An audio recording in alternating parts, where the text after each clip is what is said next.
బాబు తీసుకుందాం మళ్ళీ చెప్పు. ఉస్తాద్ భగత్ సింగ్ సినిమా అయితే సూపర్ ఉంది. ఏం నచ్చింది? పవన్ కళ్యాణ్ అయితే సూపర్ ఎంట్రీ, అన్ని సూపర్.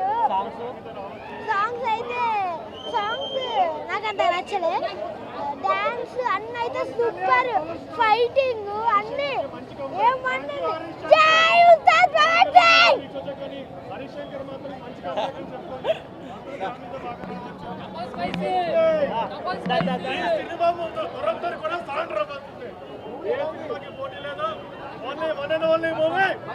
భగత్ సింగ్.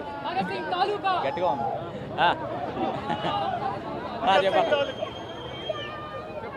ఉస్తాద్ భగత్ సింగ్ ఇప్పుడే చూశాను.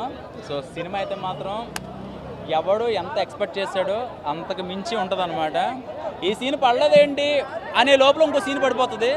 చాలా పకడ్బందీగా ప్లాన్ చేశారు. అసలు ఎక్కడ ఇన్ని సంవత్సరాలు లేట్ అయింది ఏంటి అని అనుకున్న వాళ్ళకి సమాధానం హరీష్ శంకర్ గారు చెప్పేశారనమాట. ప్రతి ఒక్కళ్ళకి ఇచ్చినమ్మ వాయనం పుచ్చుకుంటున్నమ్మ వాయనం అన్నట్టుగా ఎవరికి ఇవ్వాలో వాళ్ళకి ఇచ్చేశారు. సో ఇది పొలిటికల్గా ఎవరికి కనెక్ట్ అవ్వదు, ఎవరు తీసుకోవాల్సిన అవసరం కూడా ఉండదు. ఎందుకంటే ఒక పోలీస్ ఆఫీసర్ క్యారెక్టరైజేషన్ ఎలా ఉంటుందో చూపించారు. కొత్తగా పవన్ కళ్యాణ్ గారు కామెడీ చేస్తే ఎలా ఉంటుందో చూపించారు. ఆయన కొత్తగా డ్యాన్స్ చేస్తే స్టెప్లు వేస్తే ఎలా ఉంటుందో చూపించారు. ఎమోషనల్గా చాలా సీన్లు చేశారు. కానీ ఈ సినిమాలో చేసిన ఎమోషన్స్ చాలా కనెక్ట్ అయిపోతారు.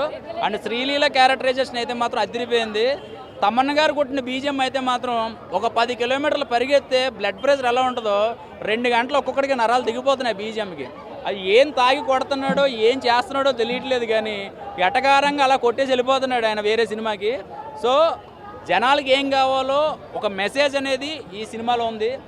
భగత్ సింగ్ అంటే ఏంటి, అసలు స్టోరీ ఏంటి అనేది 4 ఫైట్లు 4 డ్యాన్స్లు వేసేస్తే కాదు.